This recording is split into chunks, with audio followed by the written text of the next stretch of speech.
आज से करीब करोड़ साल पहले एक विशाल सागर हुआ करता था जिसे आज हम तेथिस सागर कहते हैं और उसी वक्त भारतीय उपमहाद्वीप यूरेशियन प्लेट से जा टकराया और जन्म हुआ विश्व का एक महान पर्वत श्रृंखला हिमालय की, जिसे आज विश्व का सबसे ऊंचा पहाड़ होने का गौरव प्राप्त है।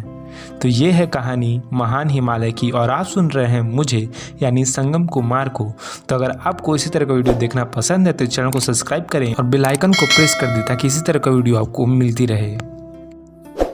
हिमालय दो शब्दों से बना है, हिम और आलय, जिसका अर्थ है बर्फ का घर। यह पर्वत भारत के उत्तर पूर्वी क्षेत्र में स्थित है, जिसका मुख्य भाग नेपाल, तिब्बत और भूटान में पड़ता है।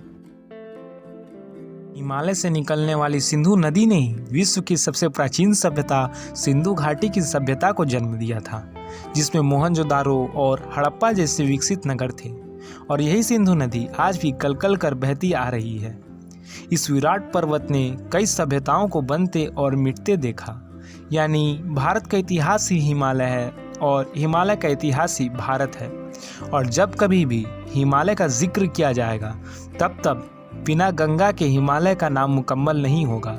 सिंधु की तरह ही गंगा की भी उत्पत्ति हिमालय से ही हुई है, जिसके किनारे विश्व का सबसे प्राचीन शहर काशी बसा है। और इसी नदी ने कई पेड़ पौधों को अपने जल से सींचा और पशु पंछियों को एक नया जीवन प्रदान किया। बर्फ की चादर ओढ़े यह पर्वत समुद्र तल से 8,848 मीटर ऊंचा है। यही कारण है कि कई लोगों ने इस पर्वत को फतह करने की कोशिश की। साल 1953 में पहली बार सर एडमंड हिलेरी और तेंजिंग नोरेगा ने इस पर्वत पर विजय हासिल किया।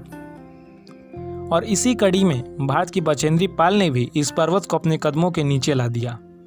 हर साल कई सैलानी यहाँ घूमने जाते हैं और कुछ लोग हिमालय को फतह करने के जुनून में अपनी जान भी गंवा देते हैं। यानी एवरेस्ट को फतह करना हर किसी के बस की बात नहीं है। और यही कारण है कि रोमांच के शौकीनों के लिए यह जगह किसी एडवेंचर चैलेंज से कम नहीं है।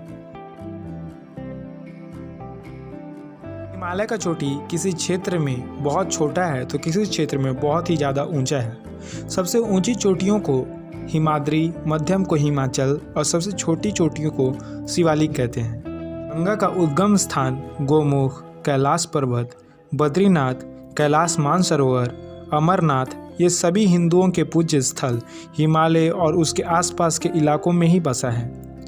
हिमालय को भगवान शिव का निवास स्थान भी बताया जाता है।